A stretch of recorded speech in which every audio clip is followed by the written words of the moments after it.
Ժողովուրդ օրաթերթը գրում է 3 կեսօրին անակնկալ կերպով աշխատանքից ազատման դիմում ներկայացրեց Ներքին գործերի նախարարության ոստիկանության պետ Արամ Հովհաննիսյանը։ Թերթի տեղեկություններով Հովհաննիսյանի հեռանալը ոստիկանապետի պաշտոնից պայմանավորված է ներքին անհամաձայնություններով, որոնք առնչվում են Ներքին գործերի նախարար Արփինե Սարգսյանի հետ ունեցած լարված հարաբերություններին։ Երկու պաշտոնյաների համագործակցությունը երբեք չի եղել ներդաշնակ, սակայն ինչպես երևում է, վերջերս այդ լարվածությունը հասել է իր գագաթնակետին։ Նախկին եւ ներկա սերունդների միջև վերջին լուրջ բախումը տեղի է ունեցել Ռուսաստանի արտգործնախարար Սերգեյ Լավրովի Հայաստան կատարած այցից հետո։ Այդ օրերին մի խումբ քաղաքական եւ քաղաքացիական ակտիվիստներ փորձել են բողոքի ակցիա անցկացնել արտաքին գործերի նախարարության շենքի առջև։ Ոստիկանության արձագանքը ըստ իրավապաշտպանների եւ դիտորդների եղել է անհամաչափ, ուղեկցված ուժի կիրառմամբ։ Նույն այդ միջադեպի վերաբերյալ ծառայողական քննարկումը վերածվել է լարված վիճաբանության Արփինե Սարգսյանի եւ Արամ Հովհաննիսյանի միջև, որի ընթացքում հնչել են փոխադարձ վիրավորանքներ։ Այդ դեպքը դարձել է վճռական Հովհաննիսյանի համար։ Գրում է թերթը։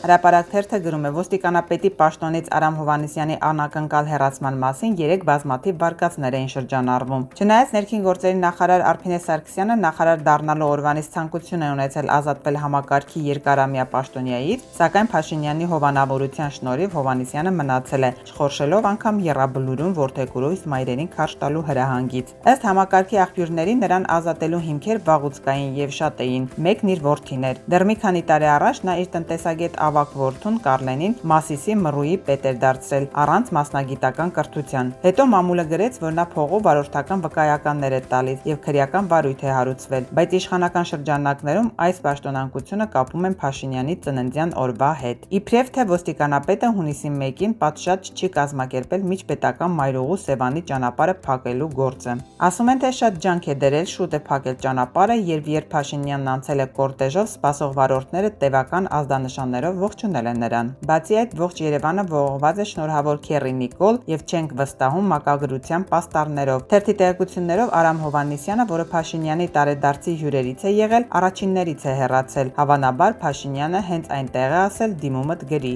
Նրան կփոխարինի լոռու մարզպետ Արամ Ղազարյանը։ Գրում է թերթը։ Իրավունք թերթի տեղեկություններով ծննդյան տարեդարձին Փաշինյանը թիմակիցներին գոտիները ձգելու հրաման է տվել։ Վերջինս հրահանգել է անխտիր բոլոր ԿՊԱ-կաններին կոմպրոմատներ հավաքել հայ առաքելական եկեղեցու մարզային թեմերի առաջնորդների վերաբերյալ, հատկապես Սյունիքի ու Լոռու թեմերի հոգևորականների դեմ։ Գրում է թերթը։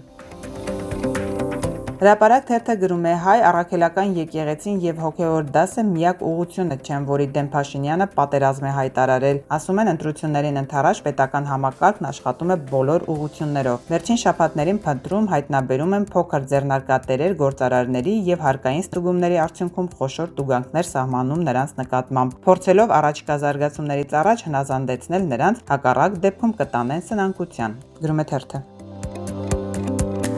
Հրապարակ թերթը գրում է Սևանի կառավարական ամառանոցում իր 50-ամյակի միջոցառմանը Նիկոլ Փաշինյանը հրավիրել է գրեթե բոլոր պաշտոն ունեցող ԿՊԱ-կաններին, կառավարության անդամներ, իշխանական խմբակցություն ու այլ ԿՊԱ-կաններ։ Նրանց բացառիկ շանս է ընձեռված եղել լիուլի գտնել շեֆին, բարեմաղթանքներ բարձրաձայնելու, փառաբանելու եւ բոլորն օգտվել են դրանից։ Բացի այդ, Փաշինյանի հոգեվիճակը բարվոք չէ եւ նրան դրական իմպուլսներ են պետք, որ հանրության մնացած հատվածի ատելությունը կարողանա տանել։ Կենացները բնականաբար քաղաքական մեսիջներից զերծ չեն եղել, համախմբման, միասնական լինելու կոչեր են հնչել, ԿՊԱ-կաները մինչև ուշ գիշեր կերուխում են արել։ Գրում է թերթը։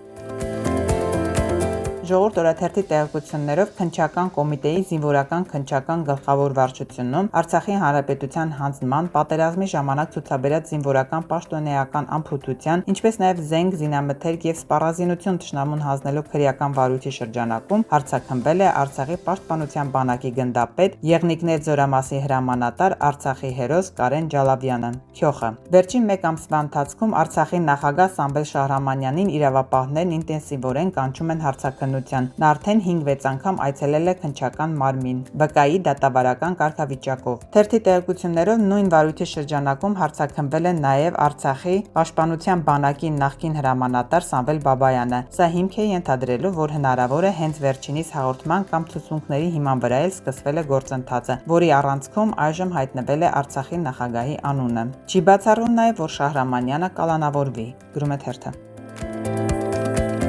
Հրապարակ թերթը գրում է. Արդարադատության նախարարության պետական ռեգիստրում օրերս մերժել են պետական գրանցում տալ քաղաքացիական պայմանագրից պոկված Հովիկ Աղազարյանի եւ Հակոբ Ասլանյանի հիմնած նոր կուսակցությանը «Մասկ» անվանումով։ Մերժման հիմքում դրել են տեխնիկական վրիպակները։ Նախարարությունը չափից դուրս բծախնդիր մոտեցում է ցուցաբերել ներկայացված փաթեթին, ինչը հավանաբար վերևից է հրանգված եղել, գրում է թերթը։